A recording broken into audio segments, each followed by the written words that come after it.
I had a great faith in New York. Primarily, our purchases have been in New York, and about 5 years ago, New York was not considered very hot, and cities in general weren't considered too hot. And we purchased the old Commodore Hotel, and we've reconverted that now into about $110 million Grand Hyatt Hotel, which is opening up next week in New York City. George Conway just tweeted a link to that decades-old interview between Tom Brokaw and Donald Trump. Conway added his analysis, quote, "It's from 1980. Trump was 33 and was articulate and coherent, unlike today."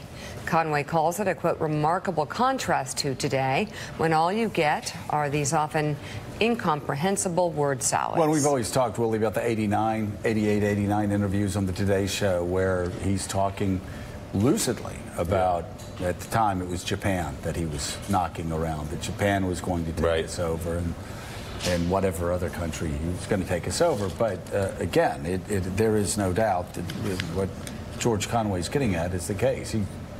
He rambles and sort of speaks in word salad right now, unlike earlier tapes. I'm not a doctor. I'm not going to make any medical diagnosis, but you believe your eyes when you see two pieces of tape that are very different. People do slow down a little when they get older, it's true, but I don't know about any or stress. medical condition. Stress can be very impactful.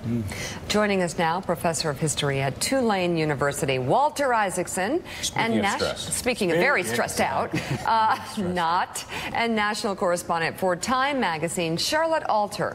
She writes this week's cover story entitled "The Phenom: How Alexandria Ocasio-Cortez Became America's Lightning Rod." We'll get to that in just a moment. So, Walter, let's talk about the president's obsession with John McCain, the ghost that lives in the White House. He attacks him in present tense as if he's still alive last night, an extraordinary moment, as Bob Kerrey was on television last night and said, yeah, you're exactly right, Donald Trump. John McCain is not your type of guy. John McCain is a man who reveres this country and honors this country and showed courage throughout his entire life. He also said, show us your x-rays. Spurs don't go away. In effect, saying, I lost a leg in Vietnam. You can at least show me x-rays of your foot.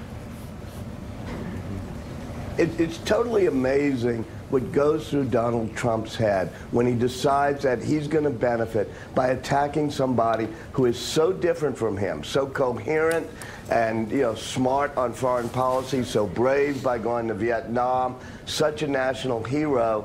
And it's, you showed that tape from 30 years ago and you said, well, Trump was more coherent. But here's something interesting about that tape, about the Grand Hyatt Hotel and $110 million.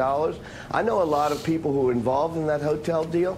They said it was amazing how he just kept lying about the amount of money. So even back then, a tape like that is wrong. The $110 million is wrong. He's pulling numbers out of the air.